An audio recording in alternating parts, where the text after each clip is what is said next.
Too far. Well, we tried. Hi, everybody. How are you doing today? I'm having a happy day. I plugging away. I'm just plugging away. Plugging. I'm plugging. I've been trying to get a bunch of things done, and I'm feeling good about it. And in the course of getting said things done, I'm realizing some things that we talk about, and then I kind of just let loose and let it hang there. And which is fair and not fair. Uh, Talking about ideas and sharing ideas with folks about here's an idea I have about creative process, things like that. That's one thing, but I don't want to take for granted the fact that not everybody has the same level of creativity. What I mean by that is not the same level of talent. I'm talking about the same level of creativity. That's a different thing. And the reason that I differentiate the two is that it's one thing to be very talented. It does not necessarily mean that said talented person has very much creativity going on, in the sense that they allow themselves to explore creative expression, or take the time that they might need to take on whatever it is that they're trying to do. So that's what I'm referring to. And it's all well and good. It's all well and good to encourage and to endorse that people express themselves and have fun. But at the same time, I have to appreciate that it's not going to be the same. It's not going to be the same journey for everybody, And I just want to start off with that, so that people don't think I'm taking that kind of thing for granted. So I'm going to move the camera for a quick sec so you can see how the progress is going on this large painting that I'm doing. I've shown a lot of these smaller, these are 4 by 6 inches, these different little studies and paintings that I've been doing for these 2 images that I'm working on for an office. Okay, so here's these little studies. Now, here's the progress on the actual painting. So here's where we are so far. So it's coming along. It's a little more complex than the sketch ones. Hi, Linda. Welcome aboard. Hi, Tim. So, but that's, and it's big. It's a very big thing. It's well, it's not that big really. It's 2 by 3, I think, is what the size of this is. So this is the same. This is where. Okay, now this is about 3 feet in front of the larger one, but you can see how this was a study for that. And I'm working top down at this point, so this is as much of that mountainside as I have done for detail. So we'll be making some more marks as we go through. Anyways, thought I'd show you that. So that's where we're at with that, and all kinds of feel-good business at that one. But so what I have for a little title for today is you use whatever tools you have in your pursuit of creativity. Like these are paint on a cardstock. Okay, so this is an acrylic paint, but then we've got, this is, but it's also an acrylic paint, but it's really watered down, and with a ballpoint pen. And so there's white and purple and a ballpoint pen on a piece of paper, right? But this is where we get interesting. There's acrylic and pen. But this is where it gets more interesting, is that we've got jelly-plated surface, jelly-plated cardstock with stencils, and then mixed media on top, including things like China markers and stuff like that. So it's that's where I'm heading with things here. Paint. That's, again, follows the same tradition as that previous one. But let's see where we get more interesting. So there's pencil, my black pencil involved. Here's ballpoint pen, China marker, white Posca, same, same, same. But now I'm putting mixed media surface in there, so I've got masking tape and embedding that into the image. This one's not quite done yet. And then here's recycling some stamps or some little maps that I made for something for someone, and these are extra maps, so I just threw them to the side. But now I'm trying to emulate clouds over top of those. So we'll see how that goes. And then that's pencil crayon with ink, or not ink, paint, just sort of pressed on top of it. So a lot of these are following suit with simple things, and how those things work in combination with one another can give us some interesting results. I've got this is a really nice black paper. It's sort of like a Stonehenge, and if you're aware of Stonehenge is like a rag paper. Let me see if I can find a white one. I think I have some right here. Yes, I do. So here is, now this is a Stonehenge, and this is a really thick one. No, it's not. It's 3 of them. Great, Chris. So it's still really thick though. But it's got this great, let's see if it picks it up. It's got this great, you can see this texture in that surface. And so a lot of tooth for material to pick up on. And then here is a similar kind of toothiness in this black card Stonehenge type material. And then there's different weights of the different papers, of course, right? So here's a rather thin one of the Stonehenge, but it's still got that texture in it. I always love these little serrated edges, but they're kind of tricky to put into a frame where they just don't get lost in the corners or under the mats. So one of the things that I've done in the studio lately is that I've gone through a lot of paper stock that I have, and I've got it sectioned into sizes. And so in the course of doing so, I'm rediscovering a number of different types of paper that I have. Now this is a black card surface, but this is what's called a chalkboard cardstock. And so it's meant to emulate, so it's really shiny on the one side, but they've done a treatment on this side where it's meant to emulate the texture and surface of a chalkboard. So, I mean, that's fun. That's all fine and dandy. This is another example of a Stonehenge type paper. This is another sketchbook that a really, really good friend of mine bought me in leather bound. Pretty. But these papers here have this, it's the same thing. It's just bound. And then you've got these really, really, really texturous, saucy paper on the inseam. So, I mean, it's a sort of, so what I'm getting to is that there's so many different surfaces that we can work on and so many different things that we can apply. This is a canvas pad, so that's just a canvas pad.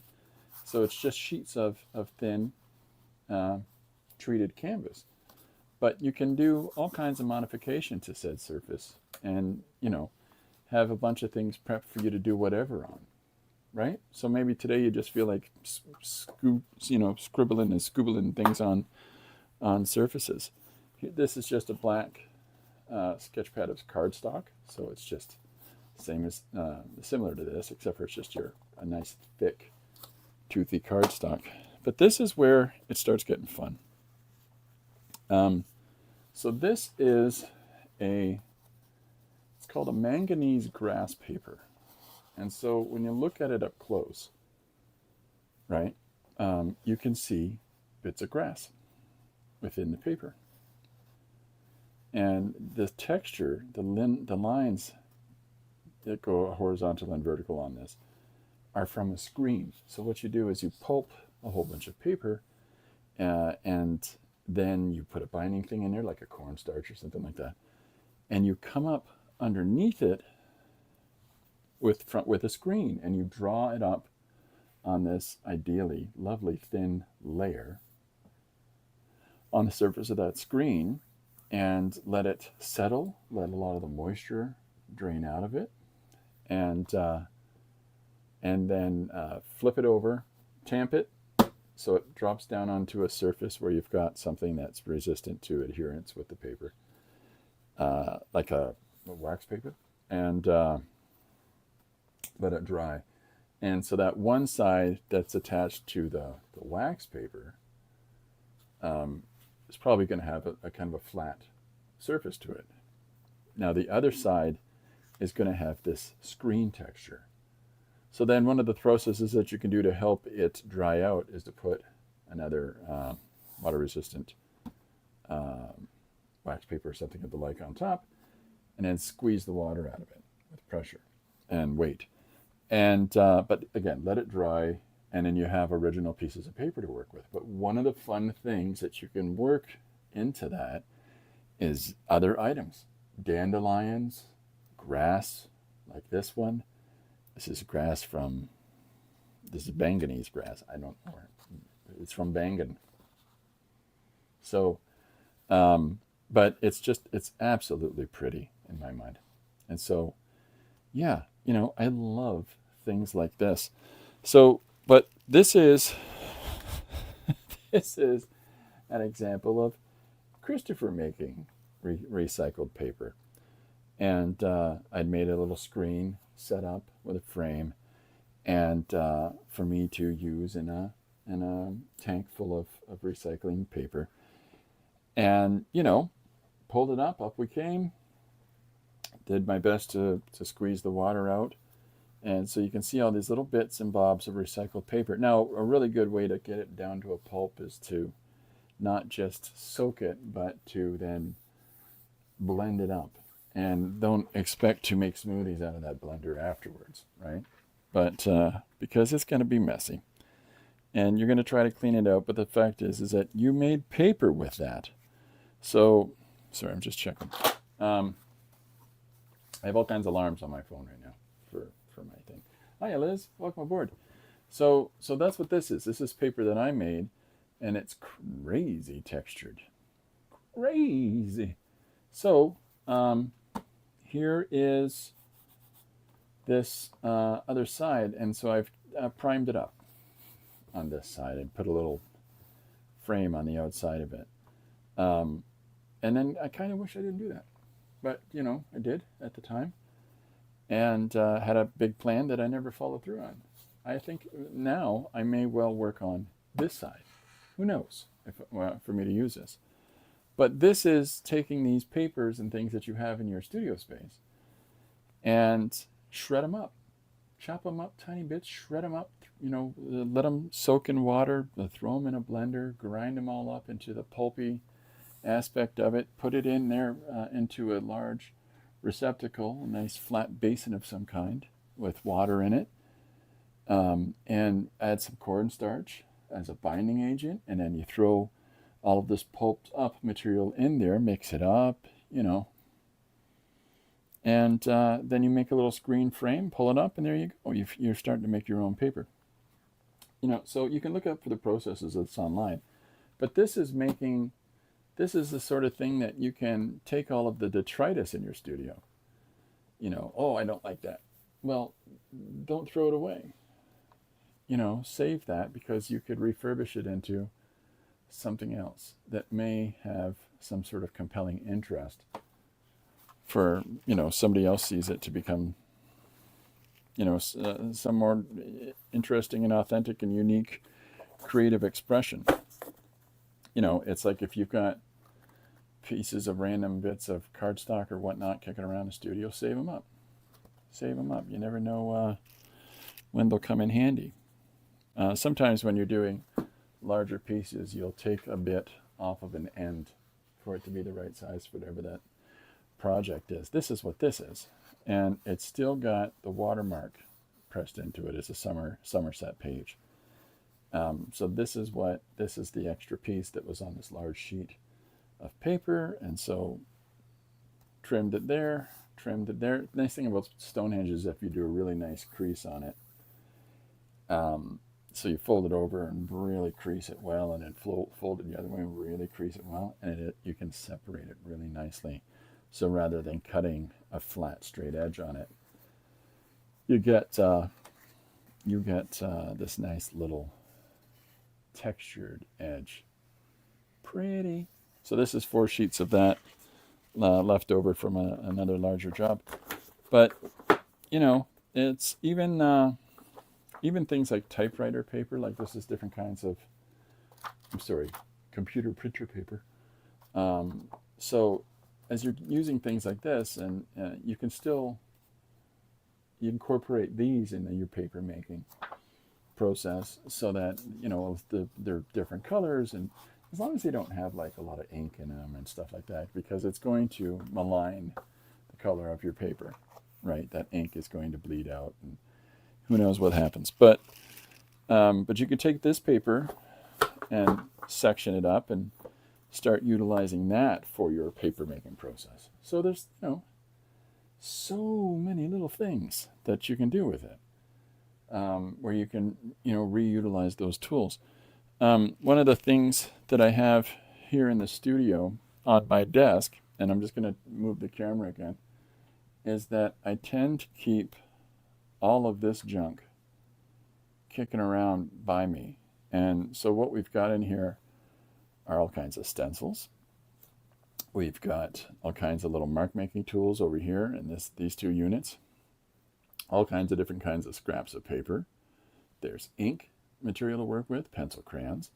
There's, underneath where I was stacking these pages that I showed you, is paint markers. We've got all kinds of different mark making tools. The way I've got this separated out is gray tones, black mark making tools, white mark making tools, and random colored mark making tools, and then a whole bunch of little baby pencils, some brushes, some acrylics.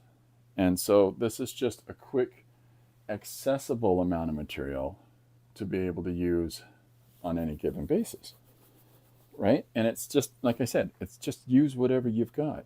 But a really available, accessible amount of stuff kicking around you, whatever it might be, is always more beneficial for you to be able to just get right into working on something.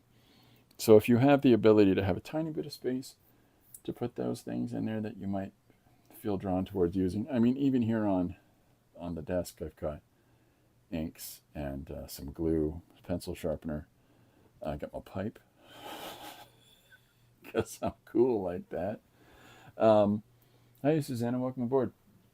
But in the studio here, I also keep, it's a lot of vertigo today, folks, and I apologize.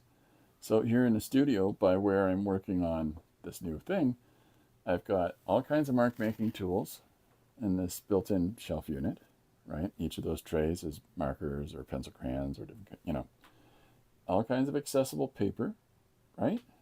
And then we go over to this section, and it's all kinds of additional more mark making tools and doodads and whatnots. So, that's, for me, sorry for the vertigo, for me, that makes the whole thing come together a little more readily, because I can reach around in different directions and get a hold of stuff. There's a whole other side of the studio, but it's largely a desk for Lori to come and hang out in the studio with me, and storage, the bookshelves and so on and so forth. So, I keep things pretty tight around me. And in addition to that, there's all these different stacks of whatever I'm working on in any given moment, and piles of old images. I've got I don't know if I've shown here. I'll show you something fun, because I don't know if I've shown these on the stream before, and we'll see if they can get them in there or not. These are well, I'll just show you these two. See how much of them I can get in a frame. These are drawings that I did for a book, and about a decade ago. And I drew these in ballpoint pen and a white pencil on a tan piece of paper. Yeah, they get in this. They're big enough to get in the frame. So these are.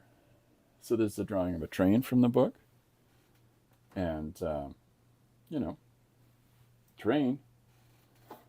And so that's a framed. That was framed for a show, and all the things we put in said show. I only got a couple that came back. And then this is a bridge. And so this is another one of these ballpoint pen and white pencil drawings on a tan piece of paper. So even if we're just using things like ballpoint pens and white pencils, and you've got these, like I've just shown you, random bits of surfaces to work on that might be in different colors or, you know, different textures or whatever it is, you can still reach. You can still allow yourself to reach for more, you know, to encourage yourself to try those hard things, to take on those challenging tasks and stuff. In this story, this is a bridge over a place called Credit River, and little dusty, sorry. And so I hid coins in the water down here. I don't know that you can necessarily see them. Very small amount of them. But there's coins hidden underneath the surface of the water. Because I'm weird like that. Symbolism, it's a tough thing for me. So, pretty opaque about it. But there's fun things like just experimenting and playing about, you know, how to, you know, make the lines of the bridge appear and disappear behind the trees. Just, you gotta have fun. And take your time on whatever it is that you're working on, and, you know, experiment. So that's why with, wow, oh, and this is, well, that's very nice, yes. But that's why when I'm working on this painting on the wall, I'm using whatever random things I've got kicking around to try to get a feeling of the subject matter that I'm working on. Because like I said, I really don't do landscape stuff a lot.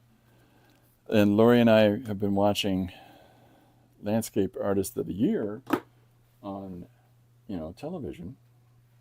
And in the course of doing that, she's like, "You don't really paint landscapes. You don't really do landscapes, do you?" And I'm like, "Well, I mean, I do them as a facility in the background of stories to contextualize settings for characters. But I don't just do landscapes." And there's no, you know, I'm not diminishing the, you know, people that are very interested in that. I'm just saying I don't. So I thought I'd give it a try. And it just happened to coincide with the commission for these large things for an office. So that's, you know, I'm taking whatever tools I've got and trying different things and trying to get different kinds of understanding and comfort in making marks. So you can use whatever. Now, the reason that I've got all these random little mark making tools that I showed, and let me put a bunch of them in my hand here. So here are a bunch of rando pencils and little stubbies. There's a piece of heavy Conte. There's a China marker, right? This is a China marker. This here is it's a lacquered piece of pencil crayon. It's still a pencil crayon though, but there's no wood in this. So, you know, anyways, I've got these random bits of tools kicking around, and they're good to keep in your pocket when you're wanting to scribbly dibble on the go. So I thought maybe it might be some kind of fun in the sun to try something with this, to try, you know, let's do a bit of story using just these tools. And I got a nice pretty piece of black paper. There's lots of light values, some whites, some light browns, or a red, an orange. There's a black pencil in there, sure, but we're going to try using some of these mark making tools in the pursuit of our storytelling here. So I've no real clear direction on where to go with this. So I'm going to get out the book. The book. And we've got all kinds of suggestions kicking around here. We'll try something from this. I haven't checked off a whole bunch of these because I know we've done them. Okay, here's one from someone named Susanna. It's a kid that was eaten by a tablets, dangerous objects. Okay, so there's our suggestion for today. It's a kid that was eaten by a tablets, dangerous objects. And that suggestion is from Susanna. So, let's start with, I don't know, let's just start.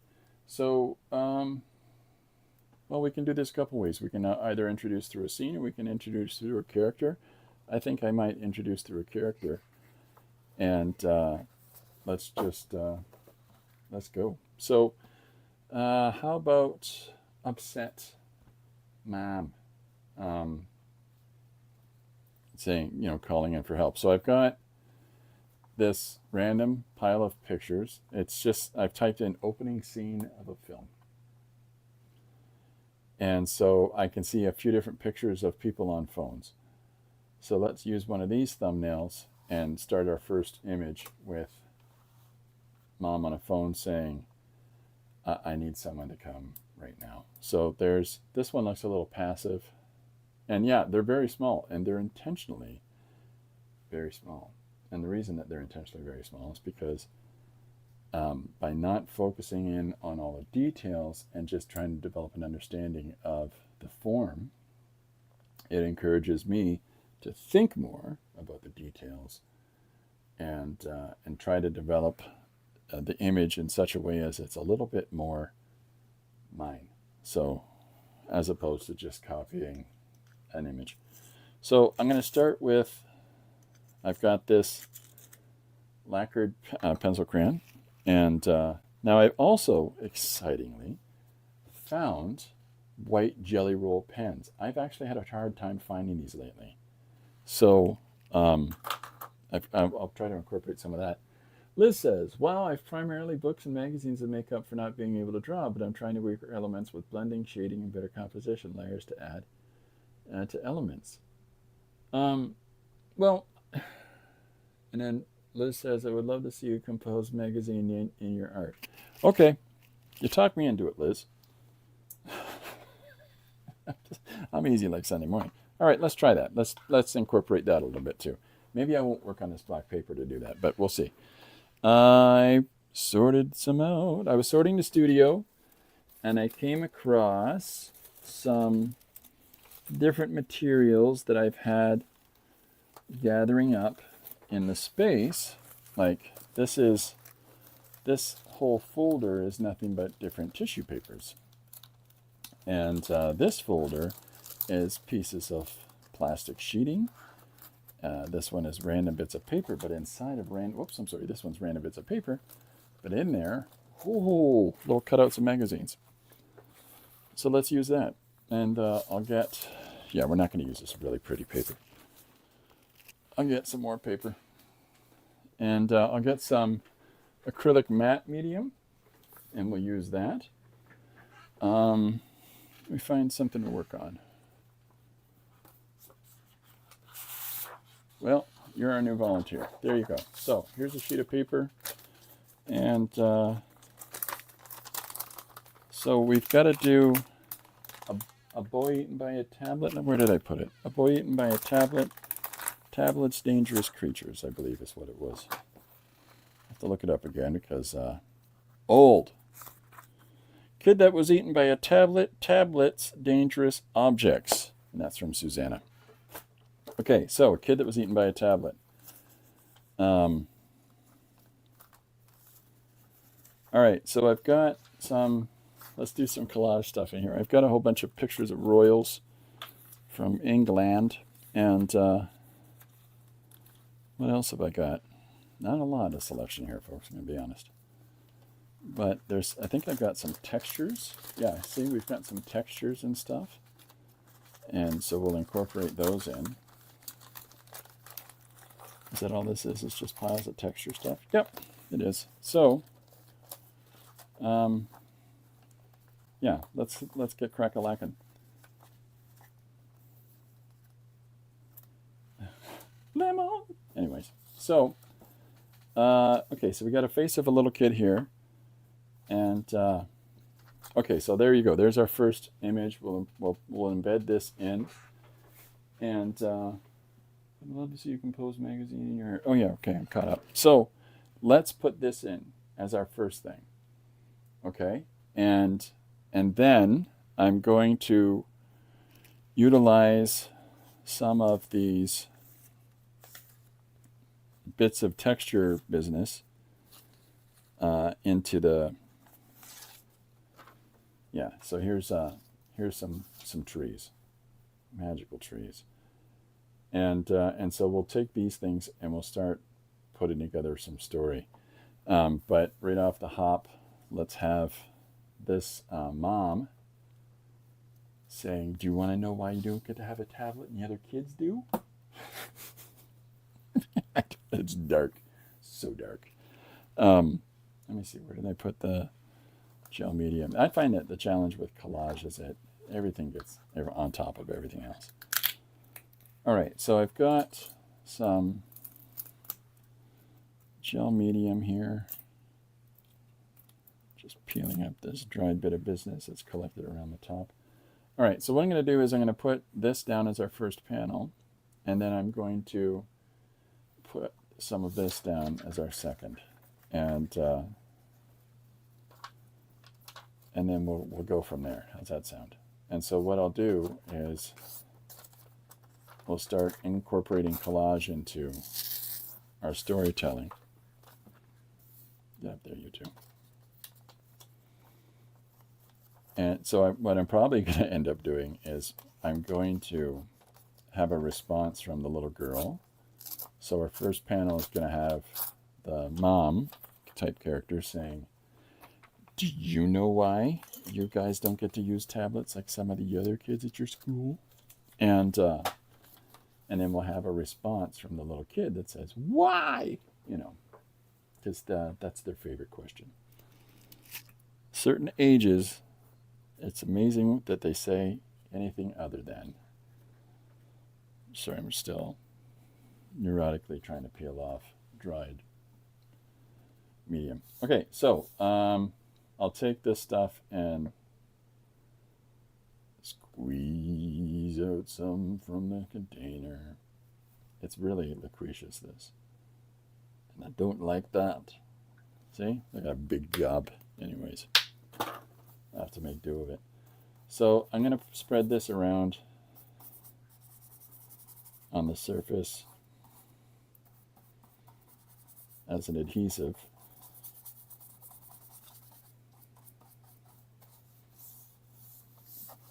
I got plenty of it to do these first two panels. But then I'm going to, we'll keep going. We'll keep working on our narrative structure, but I'm going to come back and I'm going to incorporate, like I'm going to draw certain elements, you know, instead of collage the entire thing, because I get bored. So here's our first panel going down. And we're going to edit this as well, right? I think I need more glob. More glob, please. Ugh. A squidgy sound. Ugh. All right, so here's our panel 2. And so the thing about panel 2 is that I'm going to work right on top of it. So this is a rather beat up brush that I'm using right now. That's why I'm not overly concerned about scrumbling with it. Susanna says, I like it. What is everyone's go-to medium? Great question, Liz. People feel free to answer in the chat. What's your favorite go-to medium? I got a picture of this lady, I can't remember her name, laughing. So we'll incorporate that in too. And you know, I'm probably going to come back into the image with the little girl as again as well for having her make a frowny face. So we've got more of the leaves. So I'm going to try to emulate this in this composition in the first panel, right? Just to tie that together with this background. And so what I'll do here is I'm going to separate, I'm going to fold this over, and we'll make this a wide panel across here. Well, maybe we'll make it two panels. One is the parent having a good old giggle at the things that they've told the little one, and then the other is the little one's response to that. That's a great question. What's everybody's go-to mediums?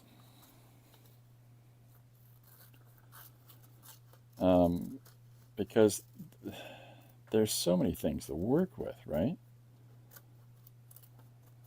It's got to be mixed medium for me. I don't tend to, you know, get caught up in one specific thing. I tend to like to spend some time trying out whatever I can. So, see, so we'll put mom here and dad here, and then over here we'll have frowny faced little girl as well. So, yeah, okay, that makes some sense. There's some semblance of, or maybe, you know what, maybe we'll move this response down to the bottom, because we can engage in more narrative element in the center if we do that, if we push this farther down. So yeah, so let's put this across the lower part of the page, and down here, and then we're going to have to come up with something in between, something here. Now, I know that this is going to be her face again, and so maybe I should find another image of the royal lady's expression. I don't want to lose this. Put those there. If anybody knows what her name is, let me know. I can't remember. I cut out her hat. Flower hat. Anyways. So, what have we got? Yeah, here's another one of her face. So maybe that'll do.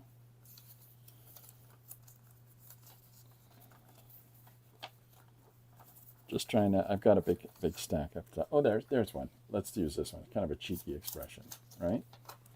So we'll put that one in here. And again, I'm going to have to recreate this background. So,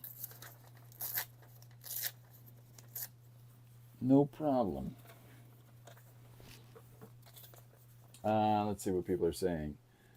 Linda says, mine is watercolor collage. And Liz says, watercolor collage, Linda, watercolor isn't easy to blend for me. Oh, Kate Middleton is, hi Yolanda, welcome aboard. Kate Middleton, the future queen. Why, thank you very much, Yolanda. So, yeah, okay, thank you. I'm terrible with names. Which is why I got my kids tattooed on my arm. Anyways, that's not why. Because it's hip and cool, and all the awesome kids have got, look at how much I put on. All the awesome kids have got the tattoos. It makes you a cool kid that can sit at the back of the bus. So I'm going to share the love here and spread some of this out for these other panels. So we have yet to figure out a central panel, central part of our narrative. And then we're just going to tie everything together using the structure of story that we're coming up with on the fly. So let's put this in. Sorry if I'm out of camera, I apologize. Look at me evils. So there's that. I'm going over it with the medium. I don't care, because I'm going to go over it again anyhow with some of the some further development, some additional elements that I'm going to draw in. So that, and I know everything's going to stay. Okay, so let's put in the mom and the dad and use up some more of this glop. So here's mom, so we'll put her in over here. And I'm going to have her float above the panel, right? So that, put a fold in her face. Sorry, lady. And here's this guy. I'm going to call him Doug. It's not his name. It's William. William. Now that you reminded me of Kate's name, now I can remember William's. So we can have these two dapper slappers over here. And then again, I've got to incorporate the little element of a little girl from our initial source image that we've got to work from. So we'll put her in over here, and we'll move her up and have to finish in the rest of her form. See, I like that about collage, is that when you have to put together the remainder of images, that's kind of fun to me. Or even if you're going to take other collage elements and put them over top, right? Like find other bits of that red to utilize. I mean, that's, to me, that's kind of cool.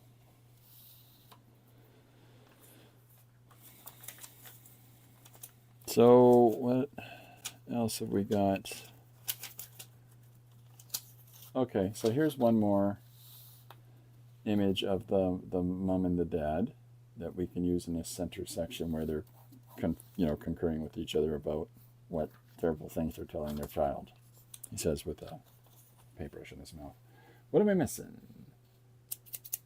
Oh, we're all caught up. Okay, so here's I'm using my skizzers, and so I'm going to separate these two crazy kids and utilize more of the space so they can put down more of the dialogue. And sorry, gal. Hey, we can use that red. That's just what I was talking about. We use that red. One more. Does that fit? No, it's still too high. There we go. Good. More red. Oh, that's sticking to this kid's face. Get.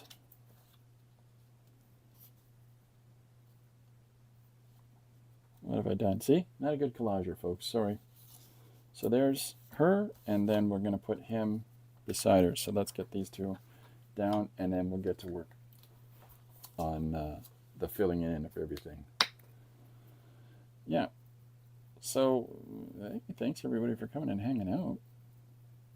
The question that's out on the floor is, what's everybody's favorite thing to work with? Is there a specific medium that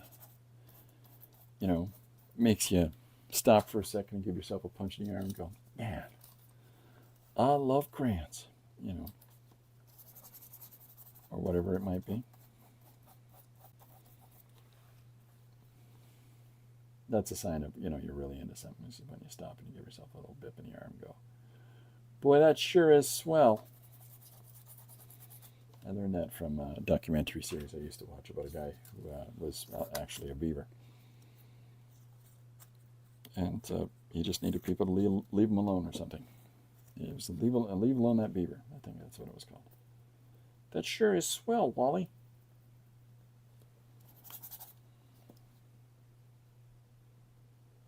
I'm a nerd. Okay. So let's get this feller down.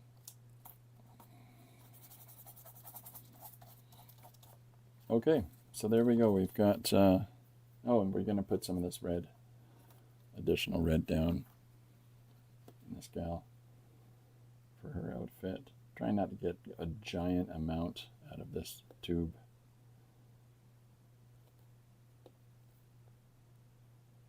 So I'm squeezing it. I think this is on its way to a retirement village here. There's not a lot coming out. Okay. So there's, that's similar. It's a similar red. We got more. We got more.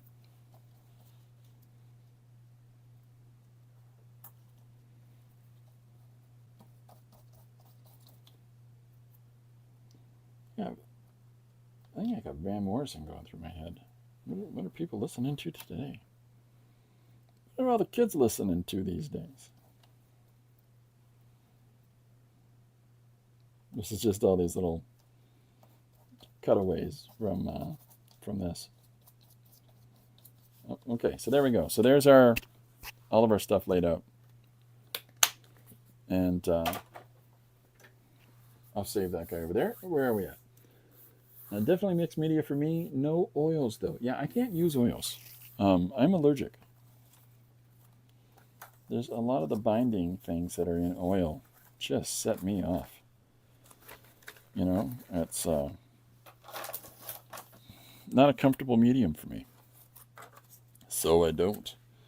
And it's sad because, you know, I would. In fact, I've got people that'll give me random oil paints. Like here's some oil paints I got. You know, okay, great. That's, yeah. Oh, can't use it. All right, so here's our whole page as we've got it laid out now. And yeah, good start. Go team, go. Go team, go. So I'm going to, I'm looking for something, just a sec. Sorry, folks. There we go. Now we're cooking with the gasoline. So here's our first panel. We've got this little girl being spoken to by the future Kate, future queen, and so this is drying and not entirely dry yet. So let's be gentle. Or we can start putting in the backgrounds first. Now let's just get to it. So is that going to work? Nope. Why be agreeable? So, are you going to work? Hey, look at you. So I'm going to draw more of this little girl in here. And so we'll just continue the face that we have here. I'm going to have to, it's going to take me a hot minute to build this up. But this suggestion today is from Susanna, and it's Chris goes to look it up again. Yeah, I'm the same way, Yolanda. I can't do oils. A kid that was eaten by a tablet. Tablets, dangerous objects. So this is, I'm going to put a tablet here, okay? And we'll see. We're going to put a tablet in this page someplace. You know, you got to have the object that people are actually conversing about for the reader to understand. What are they talking about? What are tablets? Are they for cold and flu symptoms? Because they have coughs due to cold, they should take a tablet. So I'm just putting in this white.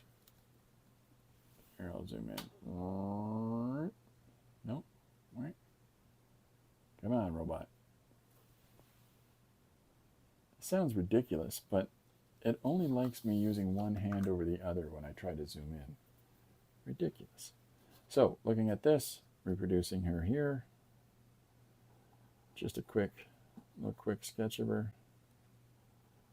And then we'll build it up in a moment. But we're just getting down these elements into our page.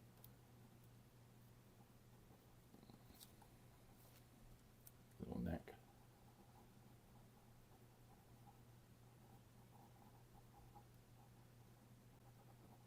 we're going to bring her into another point in the page. I think probably right here. So we'll get to her in a minute. Down below, let's see, what do I got? I got, oh, we tried pencil, didn't we? And it didn't work. Yeah, still not working. Okay, that's fine. It's fine. It's fine. Let's see. I got an ochre here. Chris only zooms to the left. Yeah, that's about it. That's about it. Okay, so I'm just going to put our young lady in here. Just a little more structure to the image, and then we're going to cut over and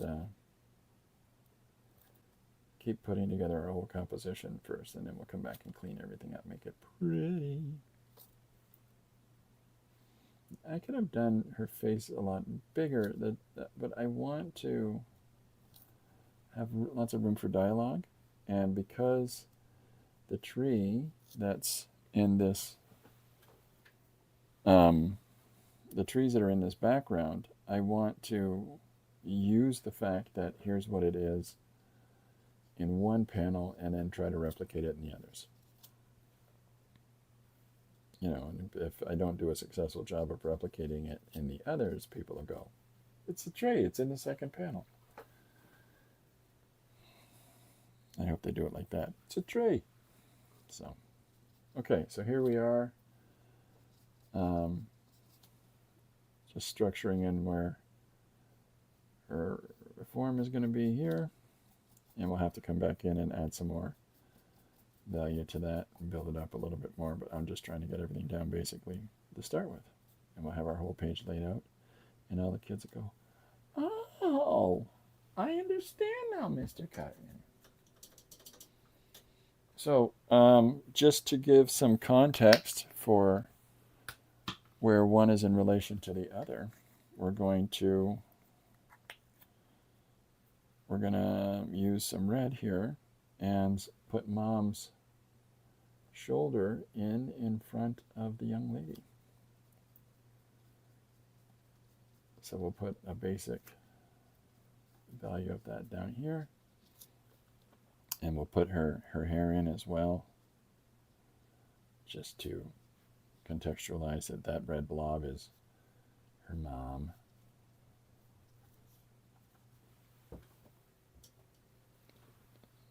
What is that red blob? That's my mother.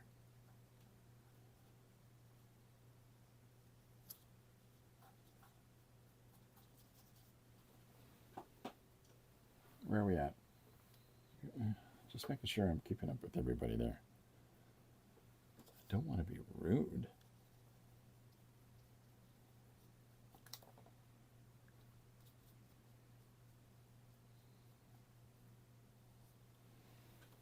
My paint jar is way too far away. Do I move it? No. Why would I do that? Stop with the making sense. Like my pal David Byrne said, stop making sense.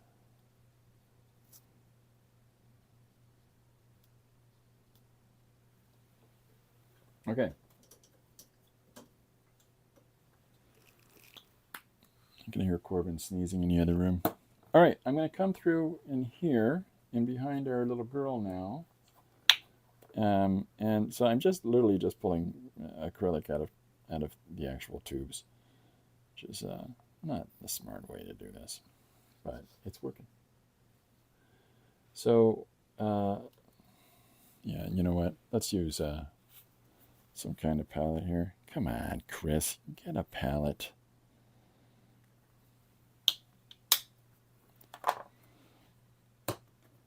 This is, I love, love, love the talking heads. Nice.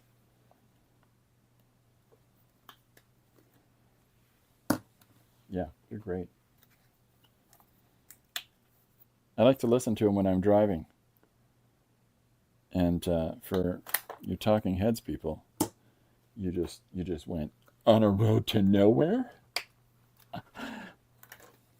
Sometimes. I mean, I don't always know where I'm going. I did it again. Okay, so yeah, so I'm going to throw more of this in behind her. I hope this isn't really boring and dorky for folks. It's not even drawn today.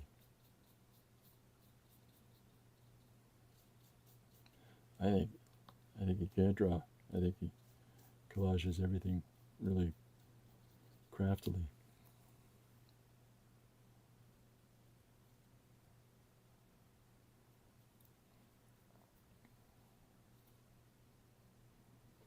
Kind of got to get some base color down before I can really do what I need to do with the color. The challenge of painting over the medium, right? And the level of opacity in the magazine images, the photo images, and it makes it challenging. Yeah.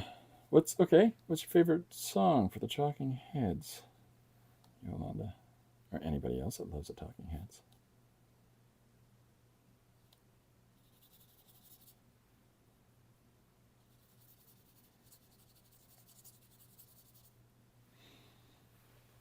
No idea where I'm looking. All right.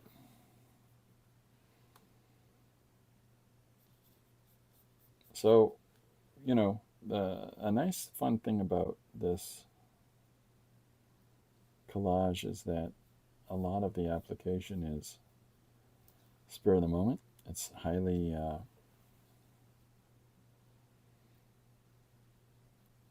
immediate, and you have to intuit X amount of things simultaneously, as you're going through, especially if you're doing a multi-panel story. How does one thing work in context with the next, right? So I like that. That's a challenge. Yolanda says, once in a lifetime. You got it. That's a good one.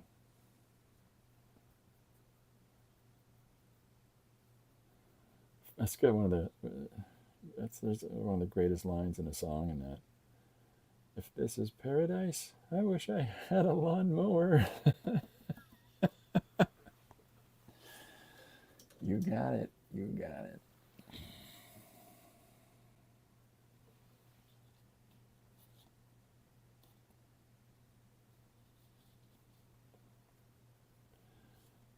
So by putting all this yellow down, it really is just sort of what it's also doing for me is sort of helping me figure out the whole of the page and the whole of the narrative. Really.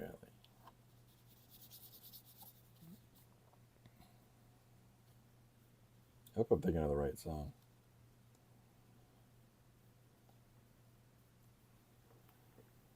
So many are awesome. That's true.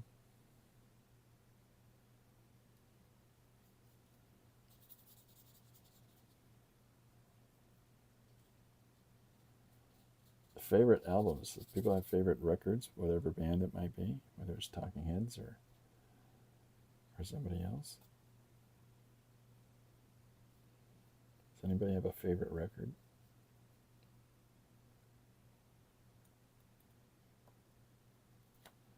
If we're talking Heads, it's got to be True Stories for me.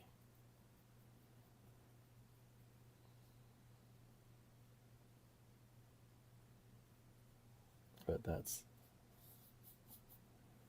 it's not to say the others aren't as good. It's just that's the one that's the most close, near and dear to me. It has to do with going to see that film in the theater and, being able to buy that in cassette tape. Everybody remember cassette tapes? Not 8 tracks, not the ones that go ka-chunk when you change the song. Cassette tape. What are these magical items you speak of, Christopher? Sorry, I'm painting the top part of the panels here. So there we go. We've got our first 3 panels in. Okay. Sorry, I was off camera for a second there. Tim likes Once in a Lifetime. Nice. I love the concert movie. I remember watching it in the theater in the 80s. So many good memories. Oh, yeah. All right, we'll get my big head out of the way so we can see more of what I'm doing. All right, so here's... Let me get a larger brush because this is taking forever. Forever. Forever. All right, I'm just filling in these large sections behind them. The movie's funny. Are you talking about Stop Making Sense? Is that the film you're talking about? Because that was such a weird... He's one of those weird artistic guys that, you know, wear a giant suit. You know, okay.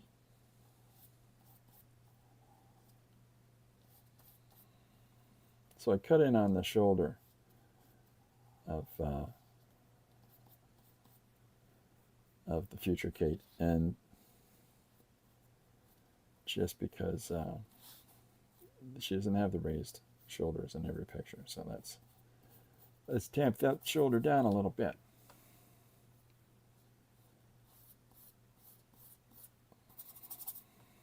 So I'm thinking that while I've continued the line all the way across for this last panel on this tier, I'm actually going to do a break and have a picture of a tablet here. Loved his big suit and his dancing. Yeah. Oh, yeah. All right, so I'm going to cut in around this guy, Future William.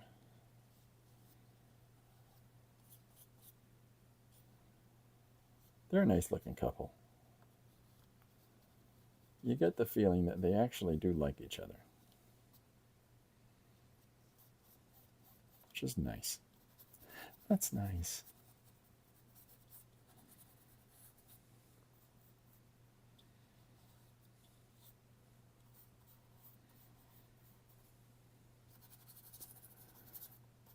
And then the last panel is going to be a response image of the little girl and her assessment of the malarkey her parents have been telling her the entire page. Oh, that's a load of malarkey moment out there. I have to get going. Oh, thanks very much. It's great to see you. Thanks for stopping in.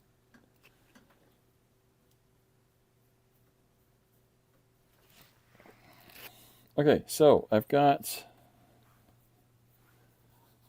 got a good start, and I'll pull back out so we can see what's the what.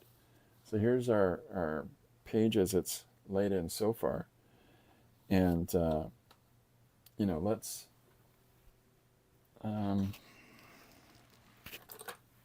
grabbing another brush. He's grabbing another brush.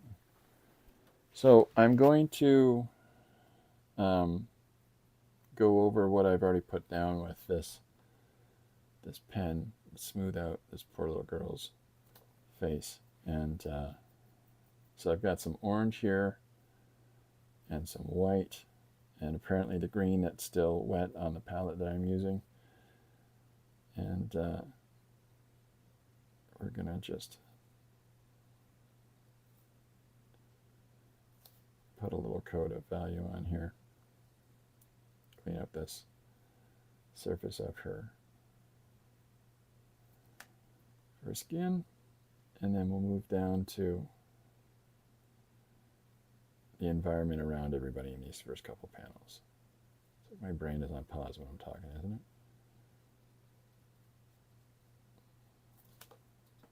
it? Okay, so we'll get more into this in a moment. And oh yeah, we had Mom's shoulder, so let's start developing a little bit of space for her hair. You know what? I might just go over here because the red is going to be multiple layers before that starts having some opacity there. So we'll come back to that. Right now it looks like the Mona Lisa's. Okay.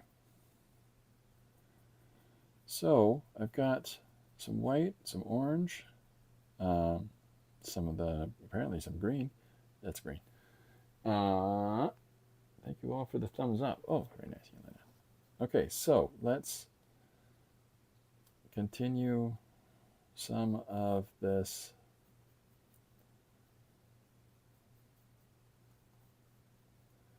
background in here into these first couple panels.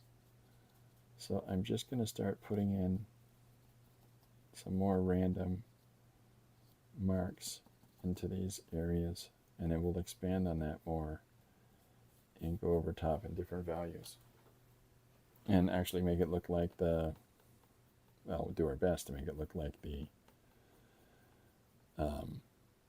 second panel. I'm trying to emulate that to some extent.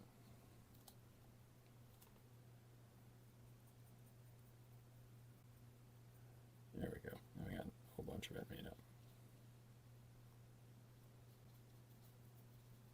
I went a little bit darker because I want to make her pop out of the background instead of get sucked into it because of a similarity of value.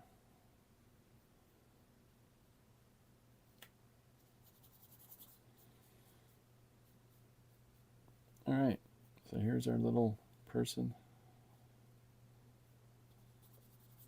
in panel 1 asking her mom, or having her mom tell her why she can't have a tablet like the other kids. So the idea is that when I draw a tablet down here in this panel, it's going to be like a scary monster with biters, you know?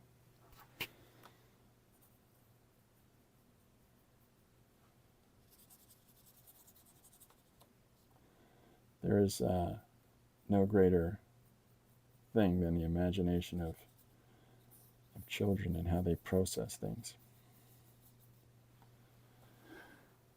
You know, so if you say a tablet's going to eat you, they'll envision something in accordance with that explanation. So, and it's, you know, no matter what is it going to be like this, that not whatever they got going on in their head. It's going to be far more interesting and complex. And just a lot more free-form imagination is what it is. So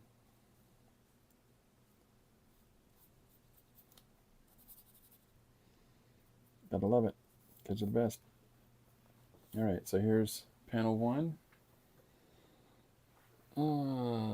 Liz, what is your medium of choice? Did Liz not say that? How did we miss that? How did I miss that? So we'll put a nice little garden path around where they're standing. And then I'll just put borders in after. Just for scuds.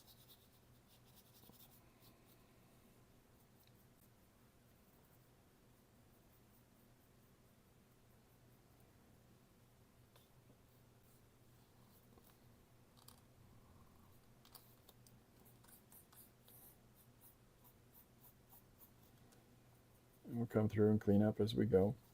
Let's leave a little bit of that cobble in there. We'll put a garden path around it. Yeah. So we've got, I'm going to continue on with this base value here for around the mom character. And it's really just to have a cohesive background here to some extent. Maybe I'm being overly precious. You know what? I am. Quit monkeying about, Chris. Get right to the... Just get going with this. Come on. Taking forever here.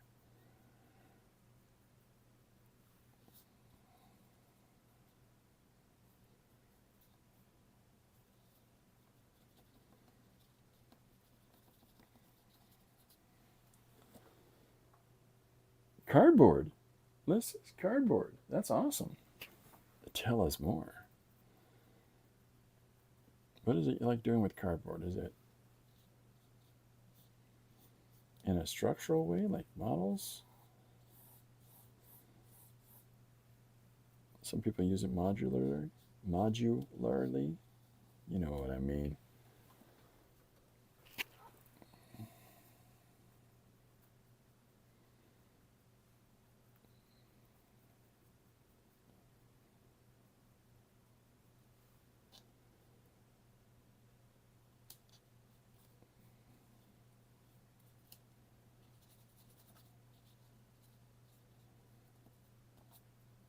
All right.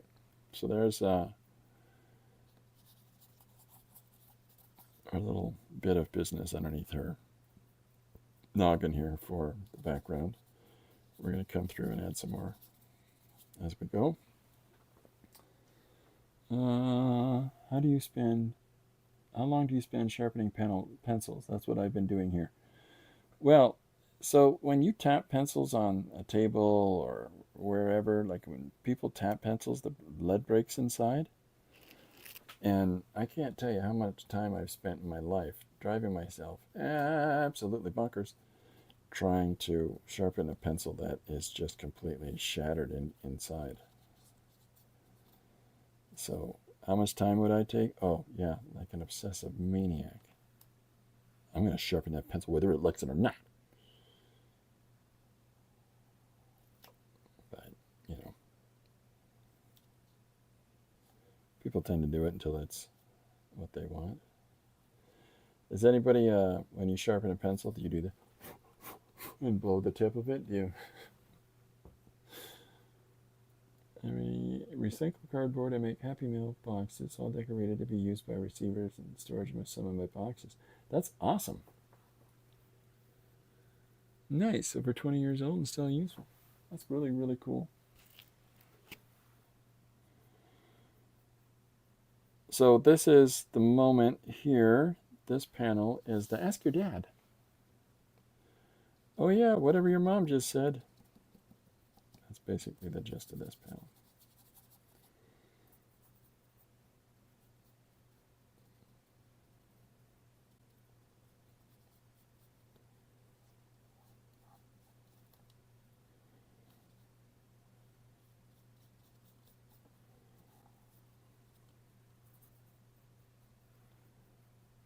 That, or I could have him give a Mr. Brady, Mike Brady speech. Well, see, kids, the thing about cell phones is, if you've got a cell phone, everybody can figure out where you are at all times.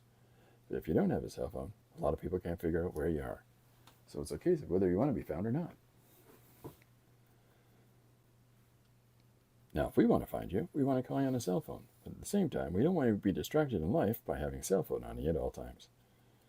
It's a tricky situation. And then the kids go, that sounds about right, Dad. Every time. The best. Mike Brady descriptions of things are the best.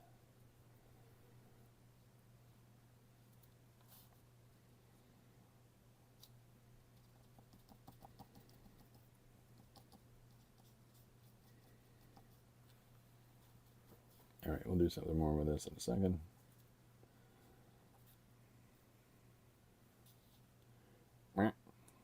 Stick it down there. There you go.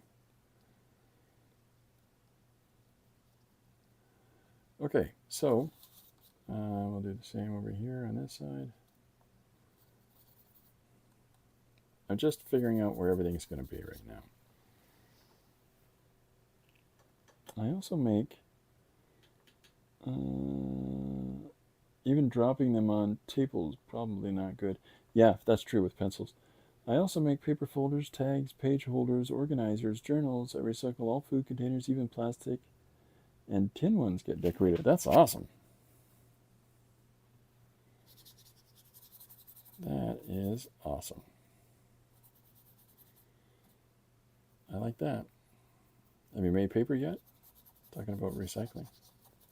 I bet you do all kinds of interesting things making paper. Okay, so now I've got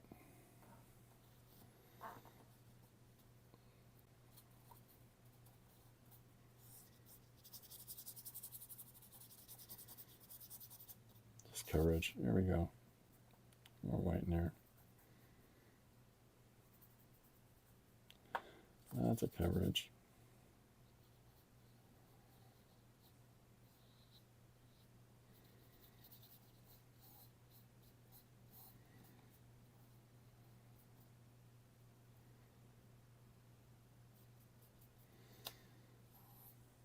All right.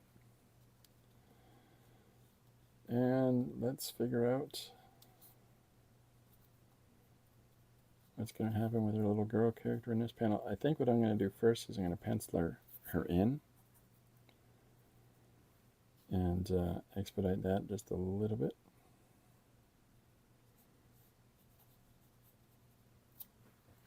And then this is going to be the same with the background here, and then we'll cut it over to there. So this panel will end here. And the next panel, the last panel with her, will start there. So that'll be our tablet. And then our little girl character will be, well, I guess I have to go over it in white. So, you know, my decorations are much more interesting now that I'm learning here with Chris. Oh my. Well, any way I can be of help. That's very nice of you to say. So I think I might have, just looking at it, something came up on my phone. It's just telling me, hey, we only got so much charge, you know. I don't have my phone, my old phone that I use as a camera now. I don't have it plugged in. And so it's like a timetable for myself as I'm working. Just try to stay ahead of the phone so it doesn't just cut out.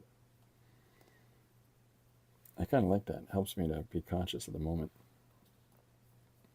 So here's our little girl, and that'll be the shape of the shoulders.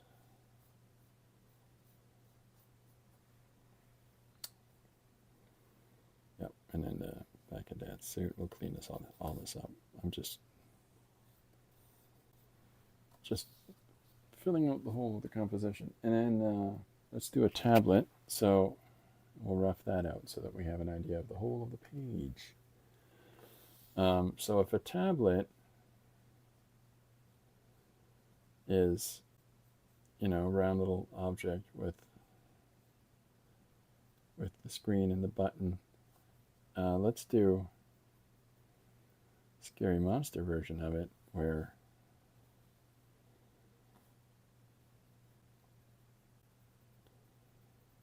I have the teeth and the scary eyes and the bottom teeth.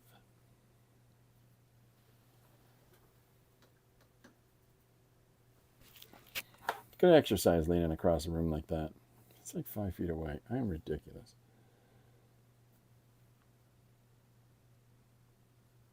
I'm going to deepen that up a little bit by throwing some orange in that green.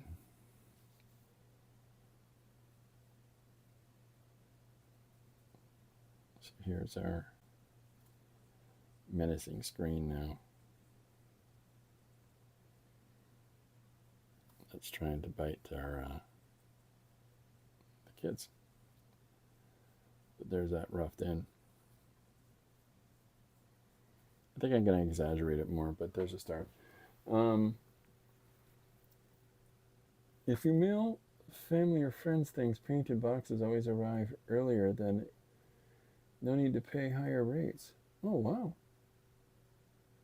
Than the ETA. Oh, wow. That's really cool. Good to know. Yeah, that's got to be helpful. That way you know that whatever you're working on is going to get to where it needs to be by whatever time. Yeah, I want to exaggerate this more, so I'm going to bend the tablet like so, and then we're going to put, well, I'm going to have to let this dry. I got all these colors mushing together right now.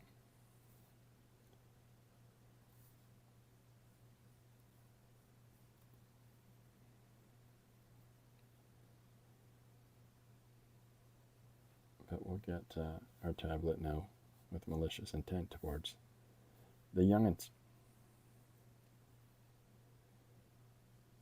We'll play with that more. So the last panel will be the little girl. So here's our structure page now. And there's a lot to be done with it. But the little girl, Mom is saying, so the suggestion from Susanna, Chris is looking it up again. The suggestion is a kid that was eaten by a tablet. Tablets, dangerous objects. And so the way I'm going to structure this narrative, let me see. Okay, sorry, I'm just making sure I'm caught up. So the way I'm going to structure this narrative for this semi-collage page is the mom says, do you know why we don't let you have a tablet? Why? And then I want one. All the kids at school got one. Well, did you know? And, she'll tell her a story that tablets eat children. And then, ask your father, is that true, honey? She says, of course it's your mother's, of course it's true. Why would your mother lie? They're vicious. And then we'll have a picture of a scary tablet monster. And then here's the two parents laughing. And then the last panel will be the little girl saying, I don't know if I can believe them or not. And there's the breakdown of the whole page. Susanna asks, will you publish this on Instagram? Oh, yeah. Yeah, definitely. Yeah, we'll definitely put this up on Instagram. It's fun. I don't collage very often. I think this is maybe the second one. No, I think it's the third one that I've done in 3 years. And but they're fun. It's a fun process. It's just taking random bits of information and trying to construct some kind of narrative.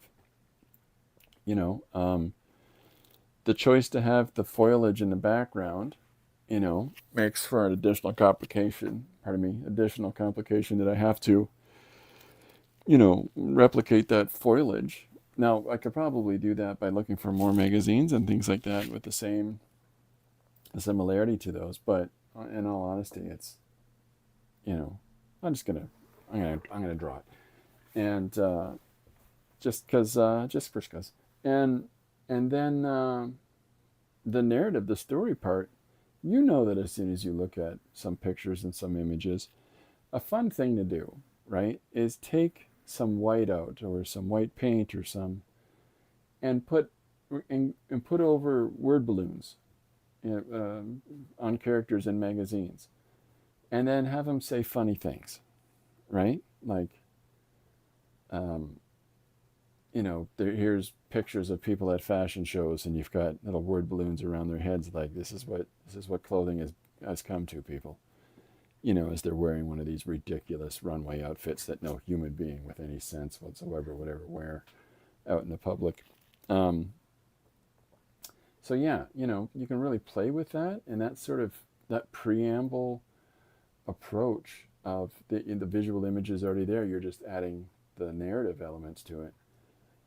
That sort of leads you to how would I cut out some of these elements, incorporate them on a page, and build a longer narrative with those.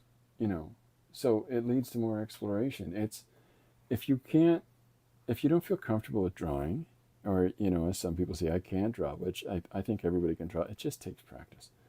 But if you don't feel comfortable with drawing, I can't say that you still can't follow through on coming up with some story. You probably already do. And if you use collage, which has been suggested by people here in the stream that they enjoy collaging, that you can still put together story. You can have a lot of illustrators will have people that they know act out some of the scenarios in a script for them. They'll have them pose in the room in certain positions and from certain angles so that they can then sit down with these source images of these characters' actions and draw them into a story. And that's one step removed from why not just take your photographs and creatively collage them together into a story. I think, in all honesty, one has as much validity as the next if you're being deliberate and straightforward with it. If you're, there's a lot of bad actors out there with, oh, I drew this, and you've clearly painted over a picture. Like you can see the picture peeking through. But even then, I still suggest that, well, they tried to paint over the photograph, so they're still trying, to input their own creative element. So don't use whatever tools you have to follow that inclination that you have towards story, to follow that inclination that you have towards, the visual gags, whatever it might be that you want to do. Allow yourself that. There's no right or wrong way. There's no invalid action.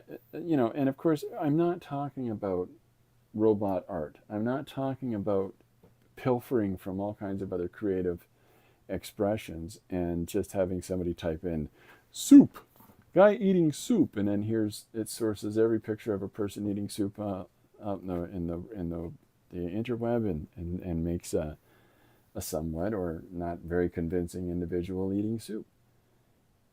There's so many other ways you could have gone about and done that instead of just the lazy guy eating soup and having something else do it for you. But unfortunately, I think that ease, that easy commodity of that for those that can't be bothered to reach out to other more creative elements and have them construct something from a narrative. I think that you're going to see a lot of people just utilizing those, and I think that it's going to turn people off. We have a thing where I'm trying to think of what the term of it is, and if anybody remembers, please put it in the chat. Where if it's not, it looks like a person, it really does look like a person, but there's something wrong with it, that it's not quite a person, and that turns people off, that weirds people out, that maligns them from appreciating that. So the next time you see something that clearly has one of these types of things, one of these, robot-made expressions, look at it for a moment, beyond just a cursory glance as it goes by. Look at it for a moment and see if there's something that doesn't seem quite right. See if there's an identifiable way that you can see that it doesn't work out. And with that in mind, I have absolutely no problem at all with people who will look up those robot constructed images online and say, I really like that, and they're going to reproduce it in their own way, or they're going to source that, some interesting elements from that for their own creative endeavors. Hey, go for it. It's just more resource, and that transitional change from one to the next is you making it yours, and it's already a ground made of quicksand in the first place, that it's already pilfered all those different people's things from the interweb to make this artificial image. They have no claim to that. There's no claim to that people can't just use whatever they want from that and make their own thing. It's going to be a highly litigious creative world coming up in the immediate future, folks. The odder the image, the more views I get, or sells, like the spider wearing a knit hat. That's so funny. Yeah, but that's because you've constructed something, a spider wearing a knit hat, as a visual image, and people look at that and go, man, that's great, that's good. That's because it's coming from you, because it's your voice, right?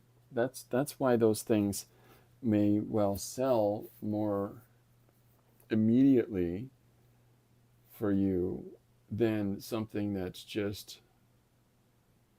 something that you're not comfortable of, but you're trying to do something that's you're not quite there yet. Whereas the spider with the knitted hat, that's so in the moment, and that's so right here we go. I'm going to do this, and spider in a hat, bang bang, as opposed to you trying to replicate, the Mona Lisa. People are going to look at that and go, that's not the Mona Lisa. Whereas they look at Spider with knitted hat and go, that's yours.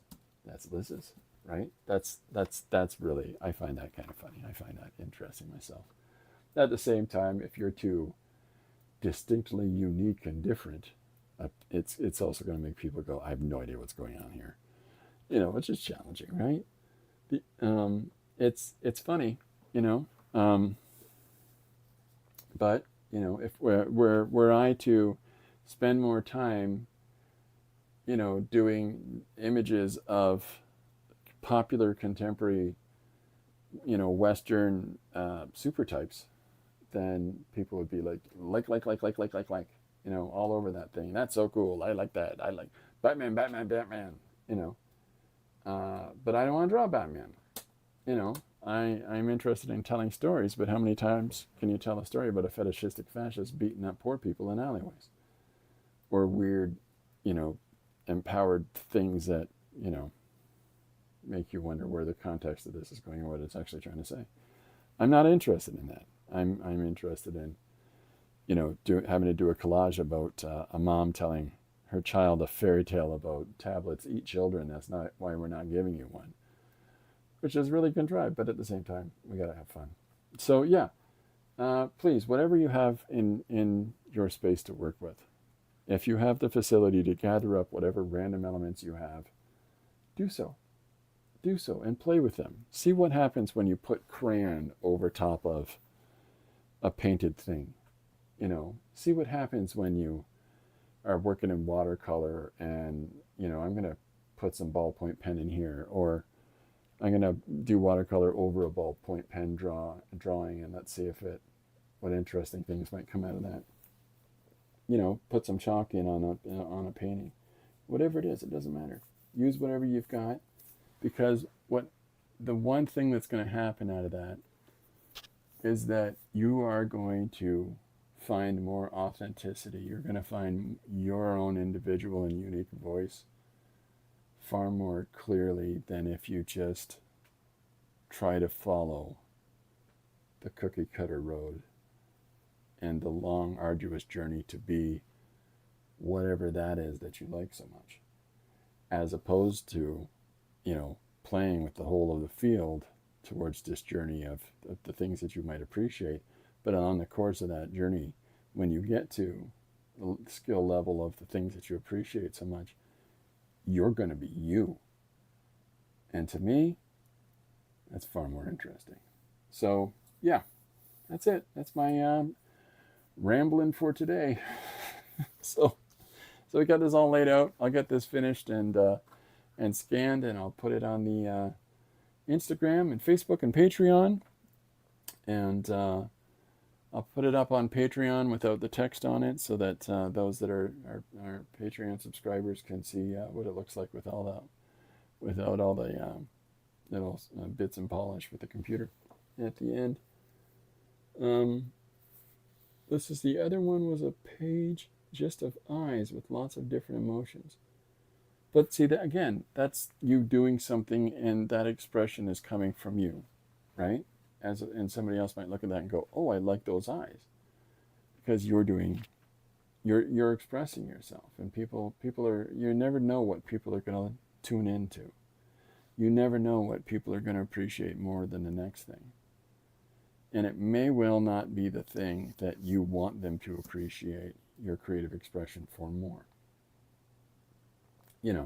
We have no control over that. We can just do whatever we do on our creative endeavor to express ourselves. But however people take that is entirely beyond our ken. So, yeah. All right, everybody, that's it for me today. I will be back tomorrow at 1. I'll be here at 1 p.m. EST. So that, because tomorrow I believe is Wednesday, and I want to be able to wrap up to go and see somebody else's stream that I haven't been able to tune in for a while. So, if this is of interest to you, try it out, play with it, have fun, right? It's only so far along in the process, but allow yourself that. Allow yourself to try different things and be crazy and expressive, and thanks everybody for taking part in the chat, and thanks everybody for your wonderful insights. Thank you, Susanna, for the suggestion for today, and thank you to Linda, the moderator with the mostest. All right, everybody, I will be back tomorrow, 1 p.m. EST. Bye for now. Go make something.